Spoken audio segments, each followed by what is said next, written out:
Yeah, work, and tell it us a feels bit so meaningful. about music therapy and what it is today. It's not that old a profession, right?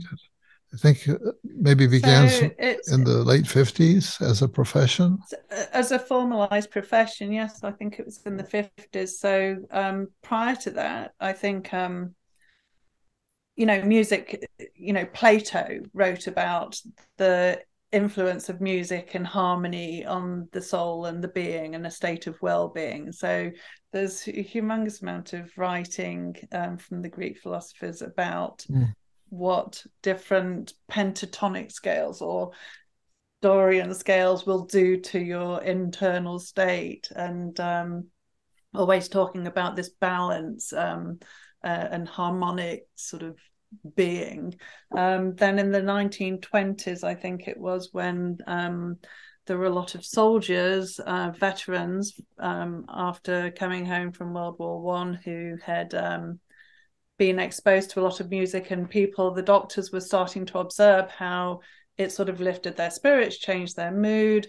And so then it started to become formally included into hospitals as a therapeutic activity. So I think this is where the sort of challenge lies, is lots of things can be therapeutic and beneficial, but then the formalization of music therapy as a profession is quite different, because you're actually training somebody to be a therapist, a psychodynamic therapist, who will then work within the construct of therapy, but using music as the tool.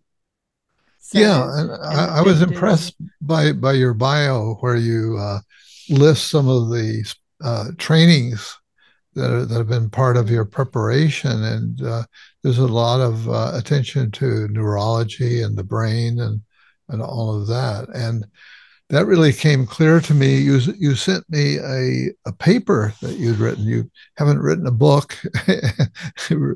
You were despairing. Well, I don't have a book, but I have to tell you, the paper that you sent with me would make a great first chapter of a book. And if you have other case histories that you've written, I bet they could be organized into a book. I would oh, encourage you to do what should I that. do? Yeah, Okay. really, And then you'll really. have to interview me again. Yeah, I'll be happy to interview you again to talk about that book. So, Yeah. that case history was very educational for me, even though it's not terribly long. But thank goodness, because but it was compact, and um, and I was so impressed by the specificity of your neurological knowledge and expertise and the way that you coordinated the therapeutic interventions. And share that case with us if you would. And you're also a little playful in the title, called a space oddity, was it? Space, Mm-hmm. is that right? Yes. Space Oddity, as in the David Bowie Space Oddity song. So that Okay, was a yeah. song that we used in our therapy sessions very frequently. So just before I get specifically into the case study, so the training to be a music therapist in the UK, I'm not sure about in the US, but in the UK, it's at a master's level, and you're basically learning child development, psychological theories and constructs. You are learning about psychodynamic application of uh, therapy interactions, group theory beyond. We learn about Winnicott, etc.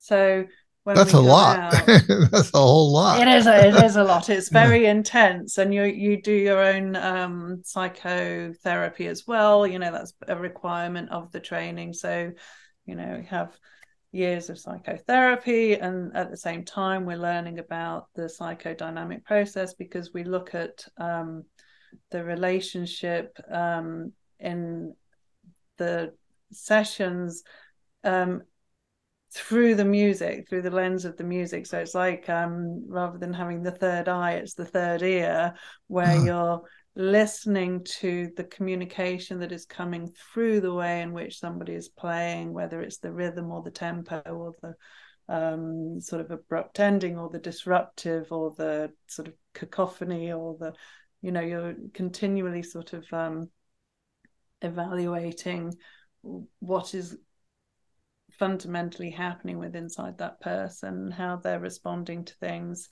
So after the training, you don't have to study neurologic music therapy, but there is a very specific Uh-huh. training in neurologic music therapy, which I think more and more people are doing now, because of course there's been far more advances in neuroimaging and the understanding of how music is Right. influencing the brain and what Yeah. it's doing. And so there's professor up, he was originally based in Colorado, Michael Tout and Corrine Tout. They've now moved to Canada, and they're in Toronto, and they have created 20 very specific neurologic music therapy techniques that are, founded in research. They've all been verified and tested and replicated. So these are techniques that they know can work with Wow. specific situations. They've Yeah. got a protocol that you follow, and the goal is to really find the way to then have remove the music. We're trying to, the holy grail is the removal of the music, so somebody's not dependent on music to walk better or talk better or improve their attention and these different areas in which those neurologic music therapy Yeah. techniques are used. So moving into the space oddity case study, this was a gentleman who had had a stroke and he had expressive aphasia. So he, knew exactly, what he wanted to say. He just couldn't get the words out. When I first met him, he could barely say hello without a lot of prompting and a lot of mirroring and looking at the way in which, you were sort of initiating the speech. So a couple Yeah. of techniques that we use is it's called music speech stimulation technique. It's very similar to what speech and language therapists use, where you say a very common phrase and you expect them to drop the last word of the phrase in. So Mary had a little, you're Yeah. supposed to say lamb now, It but you happened. It didn't. happened in my mind. Believe me. Excellent. Okay. So things like that, where, the person that you're working with, you started pulling the thought so the word will come out. And then with singing, you choose very familiar songs, and it's My Bonnie Light Over the. Ocean. Oh, thank you. Thank you so much.